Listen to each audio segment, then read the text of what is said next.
মাত্র এক পিস মুরগির বুকের মাংস দিয়ে বানিয়েছি এতগুলো চিকেন নাগেটস। আসসালামু আলাইকুম, আমি ইফাত। তো আজকে দেখাতে যাচ্ছি পারফেক্ট চিকেন নাগেটস কিভাবে সহজেই বাড়িতে বানানো সম্ভব।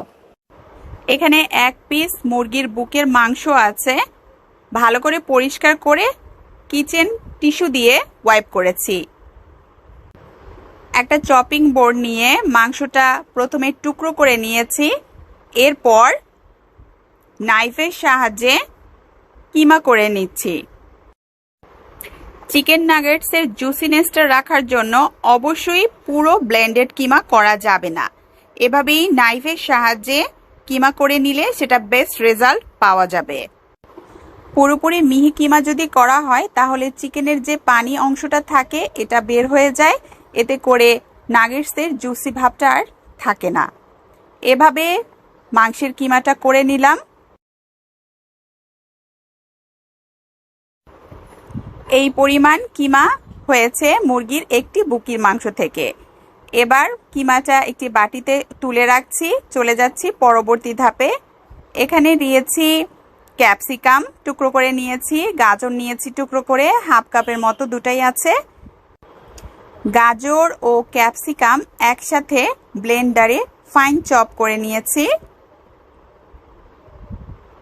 পুরোপুরি মিহি করি নাই, জাস্ট চপ করে নিয়েছি।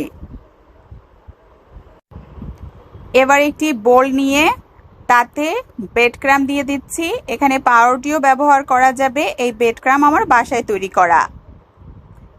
এরপর 3 টেবিল চামচ ময়দা দিয়ে দিলাম, গোলমরিচ গুঁড়া 1 চামচ, লবণ এখন কম দিচ্ছি, এর কারণটা একটু পরেই বলছি। মিহি কুচি কাঁচামরিচ দিলাম, 2 রঙেরই দিয়েছি, লাল ও সবুজটা হাফ চা চামচ, সয়া সস 1 চা চামচ, ফিশ সস হাফ চা চামচ,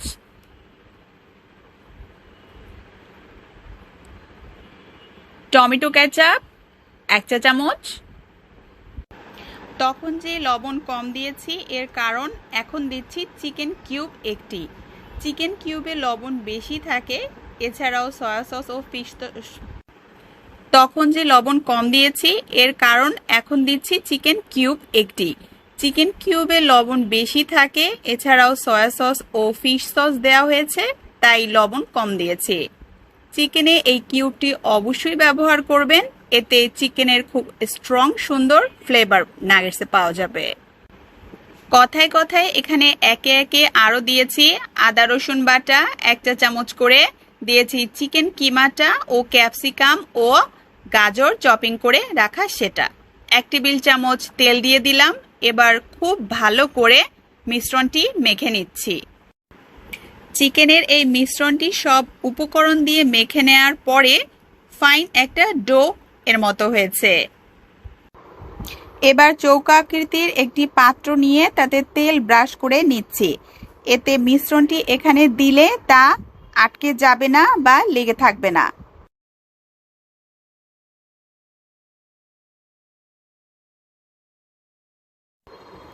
এখন চিকেনের এই মিশ্রণটা সমানভাবে পাত্রে বিছিয়ে নিচ্ছি এবং স্কোয়ার একটা শেপ দিয়ে নিলাম।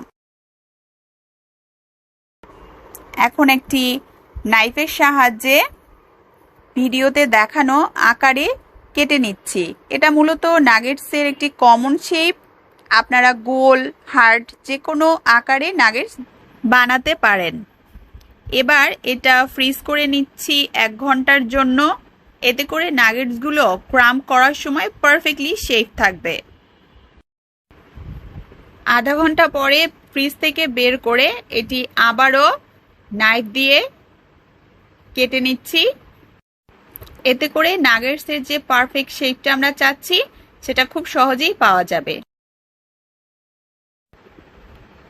এবার নাগেটস স্ক্রাম্বিং করব। এখানে যা যা লাগছে, ময়দা, গোলমরিচ দিয়ে দিয়েছি, ময়দার সাথে ডিম নিয়েছি 1টা এবং ব্রেড ক্রাম্ব নিয়েছি। ডিমের সাথে পরিমাণ মতো লবণ আর পানি নিয়ে নিয়েছি এবং এটা খুব ভালো করে ফেটে নিচ্ছি। এখন নাগেটসগুলো একে একে প্রথমে ময়দার সাথে কোট করে ডিমের মিশ্রণে দিয়েছি। একটা কাঁটা চামচের সাহায্যে ডিমের মিশ্রণ থেকে তুলে ব্রেড ক্রাম্বে দিয়েছি। ক্রাম্বে অবশ্যই শুকনো হাত ব্যবহার করবেন, তাহলে ক্রাম্ব শুকনোই থাকবে।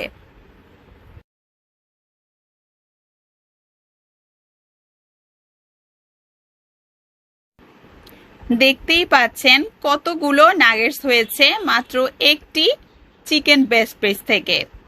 এটা আমি 2 ঘন্টার জন্য ফ্রিজে রেখে দিয়েছিলাম।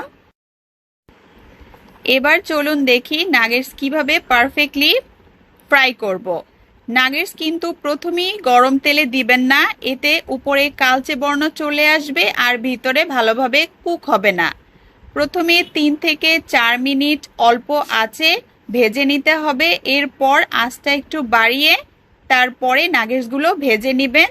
5 থেকে 10 মিনিট সময় লাগবে। নাগেটসগুলো এবার খুব ভালোভাবে ফ্রাই হয়ে গিয়েছে। এখন তেল ঝরিয়ে নাগেটসগুলো তুলে নিচ্ছি। এবার একটি নাগেটস ভেঙে দেখাচ্ছি।